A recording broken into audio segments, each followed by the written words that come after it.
Hello everyone, स्वागत है आपका आप ही के अपने चैनल इंग्लिश विद मृदुला में। सो फ्रेंड्स, आज की क्लास में आप सीखने वाले हैं इंग्लिश के बहुत ही बेसिक से वर्ड मीनिंग। देखिए बच्चों, आप मोबाइल स्क्रीन पर देख रहे होंगे बहुत ही छोटे छोटे से वर्ड मीनिंग मैंने आपके लिए लिए हैं, लेकिन ये वर्ड मीनिंग बहुत इम्पोर्टेंट होने वाले हैं, क्योंकि आप जब इंग्लिश स्पीकिंग करते हैं तो इन वर्ड मीनिंग्स में से कोई ना कोई मीनिंग आप हर एक सेंटेंसेस में यूज करते ही हैं। इसीलिए बच्चों, आपको इनका यूज भी तो आना चाहिए सही तरीके से।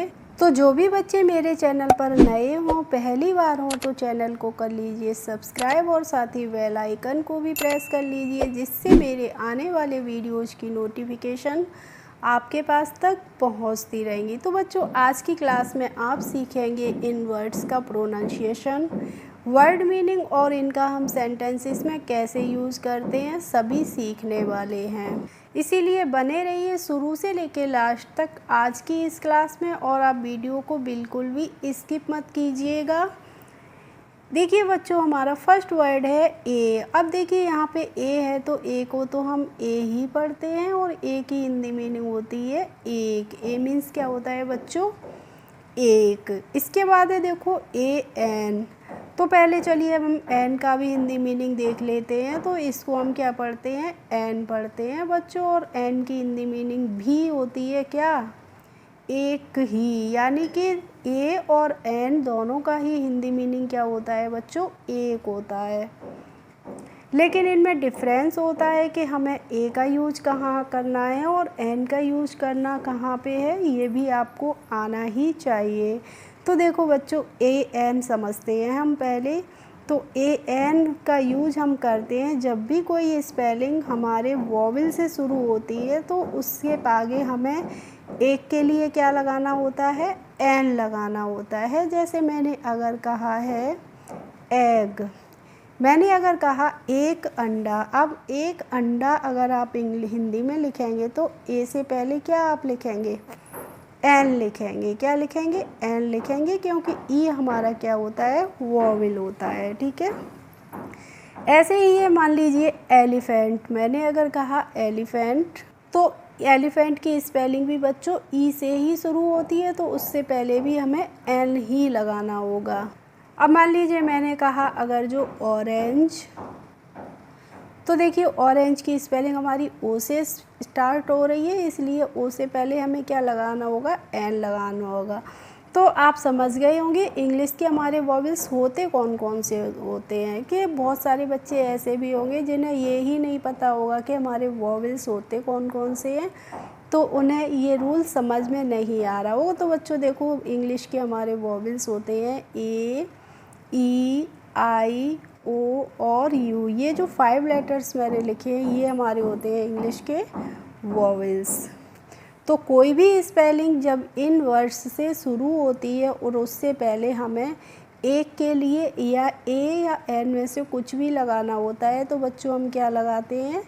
एन लगाते हैं। क्लियर है? तो देखिए बच्चों, जब भी कोई स्पेलिंग हमारी इंग्लिश के कॉन्सोनेंट्स से शुरू होती है, तो उससे पहले हम किसका यूज़ करते हैं? ए का करते हैं। जैसे इंग्लिश के कॉन्सोनेंट्स होते कौन से हैं हमारे? देखो तो बच्चों, मैंने अभी आपको बताया था ए, ई, आई, ओ, यू। यानी कि इन 5 लेटर्स को छोड़ के जितने भी इंग्लिश के हमारे 21 लेटर्स बचे, जैसे बी, सी, डी, एफ, जी, एच, जे, यानी कि ये हमारे क्या हुए? कॉन्सोनेंट्स। तो जब भी कोई भी स्पेलिंग इन लेटर्स से शुरू होगी, तो बच्चों हम क्या लगाएंगे उसके आगे? ए के लिए, एक के लिए ए लगाएंगे। जैसे मैंने अगर कहा कैट, तो ये हमारी स्पेलिंग सी से शुरू हो रही है, तो ये हमारा क्या होता है? इंग्लिश का कॉन्सोनेंट होता है, तो इससे पहले हमें ए लगाना होगा। जैसे बैट, BAT बैट, तो बैट से पहले भी हम क्या लगाएंगे? ए लगाएंगे। ठीक है। तो आई होप आपको ए और एन में डिफरेंस समझ में आ गया होगा, और इनका यूज भी समझ में आ गया होगा। जैसे मैंने कहा कि यह एक हाथी है, तो हम क्या करेंगे? This is an elephant. क्योंकि एलिफेंट की स्पेलिंग हमारी ई से शुरू हो रही है, तो बच्चों हम एन लगाएंगे। ठीक है। अगर मैंने कहा कि यह एक शेर है तो हम क्या बोलेंगे, दिस इज़ ए लॉइन, क्योंकि लॉइन की स्पेलिंग बच्चों हमारी एल से शुरू हो रही है, इसलिए उसके आगे हम ए का यूज़ करेंगे। अब है AND और इसको हम एंड पढ़ते हैं, और एंड की हिंदी मीनिंग क्या होती है, और होती है। जैसे मैंने कहा कि math and science are my favourite subject, तो इसकी हिंदी मीनिंग होगी कि गणित और विज्ञान मेरे पसंदीदा विषय हैं। अब है ANY और बच्चों इसको हम एनी पढ़ते हैं, और एनी की हिंदी मीनिंग क्या होती है, कोई। एनी मीन्स होता है कोई, कोई भी। जैसे मान लीजिए आप एग्ज़ाम देने जाते हैं तो आपको क्वेश्चन पेपर मिलता है, तो सबसे पहले उसमें लिखा रहता है अटेम्प्ट एनी 5, 7 या 10, यानी कि जितने भी क्वेश्चंस पूछे जाते हैं, तो उसका मतलब क्या होता है कि कोई से भी 5 को प्रश्न करिए या 7 को प्रश्न करिए। तो जैसे हमने पढ़ा है कि अटेम्प्ट एनी 5 क्वेश्चन, तो कोई से भी 5 प्रश्न करिए। अब है ALSO और इसको बच्चों हम आल्सो पढ़ते हैं, और ऑल्सो की हिंदी मीनिंग होती है भी। ऑल्सो मीन्स होता है भी। इसके बाद है AFTER, तो इसको हम पढ़ेंगे आफ्टर, और आफ्टर मीन्स क्या होता है, बाद में। जैसे मैंने कहा कि mister Roy comes after me, mister Roy मेरे बाद में आते हैं, ठीक है। नेक्स्ट है देखो BUT, और इसको बच्चों हम बुट नहीं बट पढ़ते हैं, और बट की हिंदी मीनिंग होती है लेकिन। इसके बाद है देखो BEFORE, और BEFORE को हम पढ़ेंगे बिफोर, और देखिए बिफोर की हिंदी मीनिंग क्या होती है, पहले। जैसे 5 कम्स बिफोर 6, 5 6 से पहले आता है। नेक्स्ट है वर्ड बच्चों BOTH, और BOTH को हम पढ़ेंगे बोथ, और बोथ की हिंदी मीनिंग क्या होती है, दो या दोनों। जैसे आप कहते हैं कि happy marriage anniversary both of you, तो इसका मतलब होता है कि शादी की सालगिरह मुबारक हो आप दोनों को। और आपको ध्यान रखना है कि बोथ का प्रयोग हमेशा ही हम करते हैं जब हम दो लोगों की बात करते हैं, ठीक है। अब है BE, और इसको बच्चों हम बी पढ़ते हैं, और बी की हिंदी मीनिंग होती है होना। जब किसी काम के होने की हम बात करते हैं तो वहाँ पे बच्चों हम BE यानी कि बी का यूज करते हैं। जैसे I wants to be an engineer, मैं एक इंजीनियर होना चाहता हूँ या बनना चाहता हूँ। अब समझते हैं हम CAN को, तो CAN को पहले तो हमें कैन पढ़ना होता है, और कैन की हिंदी मीनिंग होती है सकना। देखिए जब किसी भी काम की बच्चों एबिलिटी शो करते हैं तो वहाँ पे हम यूज किसका करते हैं, कैन का करते हैं। जैसे आई कैन गो, मैं जा सकता हूँ। आई कैन रीड, मैं पढ़ सकता हूँ। आई कैन रन, मैं दौड़ सकता हूँ। तो इन सभी सेंटेंसेस में बच्चों क्या आ रहा है कि हम एबिलिटी दिखा रहे हैं, अपनी योग्यता दिखा रहे हैं। लेकिन आपको ध्यान रखना है कि जब हम प्रेजेंट की बात करेंगे तभी हम कैन का यूज़ सकना के लिए करते हैं, ठीक है। अब है COULD, तो देखो पहले तो आपको समझना है कि इसको हमें कुल्ड नहीं पढ़ना है, क्योंकि यहाँ पे L के बाद D आया है। जब भी किसी वर्ड में बच्चों L के बाद D आता है वहाँ पे L क्या रहती है, साइलेंट रहती है। इसीलिए इसको हम कुल्ड नहीं पढ़ते हैं, क्या पढ़ते हैं, कुड पढ़ते हैं। और कुड की भी हिंदी मीनिंग क्या होती है, सकना ही होती है। यानी कि कैन और कुड दोनों की ही हिंदी मीनिंग क्या होती है, सकना होती है। तो कैन का तो यूज मैंने आपको समझा दिया कि हम प्रेजेंट की जब बात करते हैं तब कैन का यूज़ करते हैं, और जब हम पास्ट में अपनी एबिलिटी की बात करते हैं, अपनी योग्यता की बात करते हैं, तो बच्चों वहाँ पे हम किसका यूज़ करते हैं, कुड का करते हैं। जैसे मैंने अगर किसी को बताया कि आई कुड स्विम, तो इसका मतलब होगा कि मैं तैर सकता था। तो देखिए मैंने आई कुड स्विम, मैं तैर सकता था, यानी कि मैं पास्ट की बात कर रही हूँ, ठीक है। आई कुड सी, मैं देख सकती थी। तो आप समझ गए होंगे कैन और कुड में क्या डिफरेंस होता है। अब है बच्चों डी ओ, और इसको हमें क्या पढ़ना होता है, डू पढ़ते हैं। और डू की हिंदी मीनिंग होती है करना। डू मीन्स क्या होता है, करना। जैसे डू दिस वर्क, यह काम करिए। डू इट, यह करो। अब है डी आई डी, तो बच्चों इसको हम क्या पढ़ेंगे, डिड पढ़ेंगे। और डिड की हिंदी मीनिंग होती है किया। और आप किया से समझ गए होंगे, जब हम पास्ट में किसी काम के करने की बात करते हैं तो वहाँ पे हम डिड का यूज करते हैं। जैसे ही डिड दिस वर्क, उसने यह काम किया, यानी कि यह काम पास्ट में ही हो चुका था। नेक्स्ट है देखो डी ओ एन ई, और इसको हम पढ़ेंगे बच्चों डन। और डन की हिंदी मीनिंग होती है कर चुका। डन मीन्स क्या होता है, कर चुका, यानी कि काम कंप्लीट हो चुका होता है, वहाँ पे हम डन का यूज करते हैं। जैसे he has done this work, वह यह काम कर चुका है। अब है बच्चों ई ए सी एच, और इसको हम पढ़ते हैं ईच। ईच की हिंदी मीनिंग क्या होती है, प्रत्येक, यानी कि जब हम 2 से अधिक लोगों की बात करते हैं तो वहाँ पे हम करते हैं ईच का प्रयोग। जैसे मान लीजिए आपने टॉफ़ी दी किसी को और बोला कि distribute these toffees each of the students, तो इसका मतलब होगा कि ये टॉफ़ियाँ बांट दो सभी बच्चों में। इसके बाद है E I T H E R, और इसको पढ़ेंगे बच्चों हम आइदर। और आइदर की हिंदी मीनिंग होती है या तो।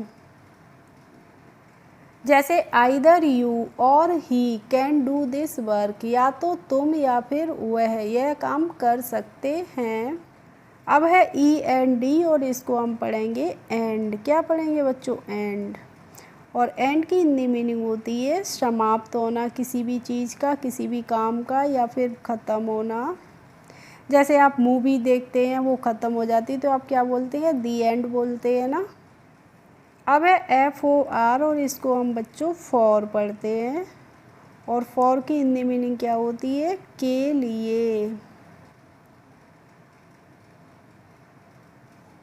जैसे आपने कोई गिफ्ट दिखाई और बोला कि this gift is for my mother, यह गिफ्ट, यह उपहार मेरी माँ के लिए। या this sari is for my mother, यह साड़ी मेरी माँ के लिए है।